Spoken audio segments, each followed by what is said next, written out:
Kenalkan, nama saya Muhammad Sultan David Hanazri, biasa dipanggil Sultan atau David, angkatan 2022, prodi Ilmu Pemerintahan. Yang pertama, bagaimana hubungan media sosial dan media massa terhadap politik praktis dalam film Republik Twitter.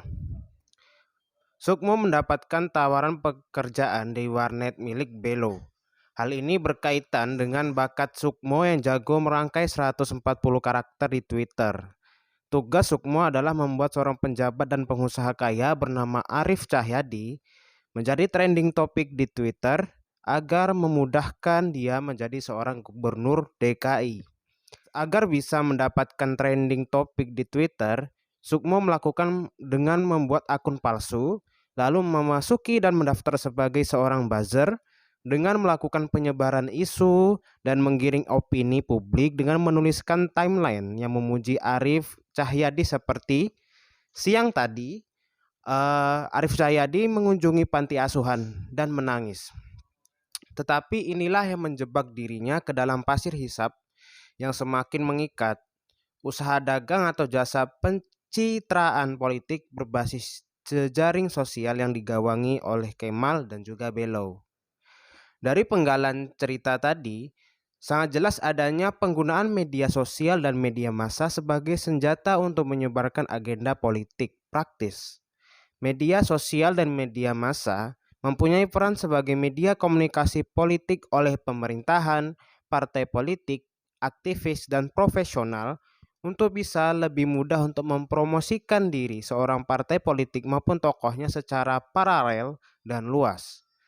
Menurut Andriadi, partisipan politik berupa aktivitas elektronik atau electoral activity bisa dilakukan dengan menggunakan media sosial seperti Facebook atau Twitter. Misalnya, warga negara bisa turut berpartisipasi dalam kampanye dan tidak perlu turun ke lapangan. Kualitas kampanye di media sosial bahkan bisa lebih efektif dari kampanye manual yang mengharuskan hadir di lokasi kampanye seperti di stadion, yaitu dengan cara menyampaikan argumentasi dan data yang disebarkan melalui media sosial seperti melalui blog, website, dan artikel mereka yang belum tentu valid dan bahkan tidak bersumber, yang biasa disebut dengan istilah post-truth, dengan tujuan mempengaruhi opini publik dan mendapatkan pendukung secara masif. Ini juga sejalan dengan pendapatnya oleh Abdillah Toha, yaitu mereka juga bisa memakai Facebook, Twitter, dan lain-lain sebagai tambahan dukungan publik pada kampanye politik, bisa menggunakan YouTube atau audio visual. Hal ini lebih efektif daripada baliho dan spanduk. Dengan berkembangnya teknologi media sosial akan menjadi sarana komunikasi massa untuk seluruh masyarakat. Maka kita bisa simpulkan bahwa media sosial dan media massa sangat berpengaruh terhadap fenomena politik praktis di Indonesia.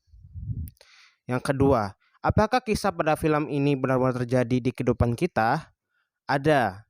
Dari gemuruh buzzer, semakin riuh terdengar jelang pesta demokrasi terbesar Indonesia, yaitu pada saat pemilu di tahun 2019, yang dimana hampir setiap hari janda ibu rumah tangga dengan 2.000 pengikut di Twitter membagi tips gaya hidup, mengeluh tentang kehidupan kota, dan memuji bagaimana pemerintahan Presiden Joko Widodo memperbaiki hidupnya dengan sebagai seorang ibu muda.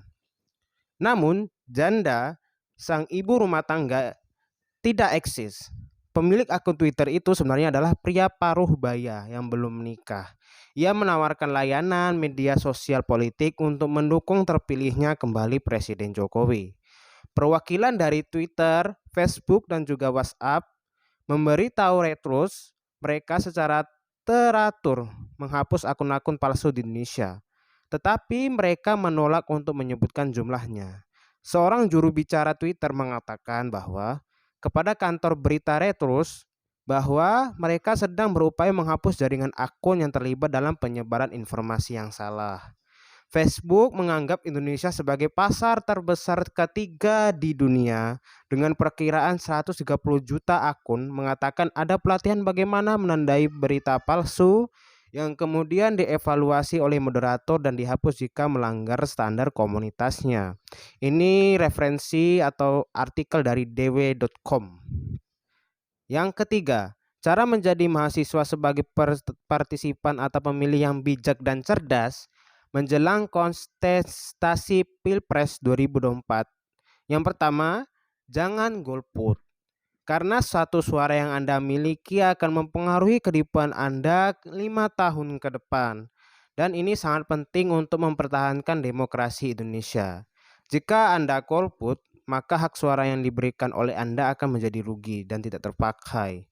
Yang kedua, untuk bisa menjadi mahasiswa yang bijak, yaitu memenuhi persyaratan secara baik dan benar.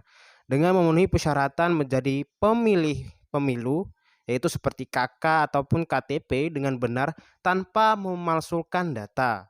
Dan Anda bisa mendaftar menjadi pemilih pemilu 2024 di www.lindungihakpilihmu.kpu.go.id. Yang ketiga, cermati kandidat pemilu sebelum memberikan suara. Pilihlah kandidat sesuai aspirasi politik Anda, yaitu seperti apa sih yang diinginkan oleh Anda kandidat tersebut, yaitu dengan melakukan pencarian figur kandidat dari rekam jejak atau riwayat hidup kandidat seperti siapakah dia, apa prestasi yang dia raih, profesi sebelumnya, dan lain-lain. Juga mengamati semua visi dan misi kebijakan yang dijanjikan oleh para kandidat. Dan Anda bisa melakukan pencarian kandidat itu di media sosial KPU resmi yaitu www.kpu.go.id. Terima kasih.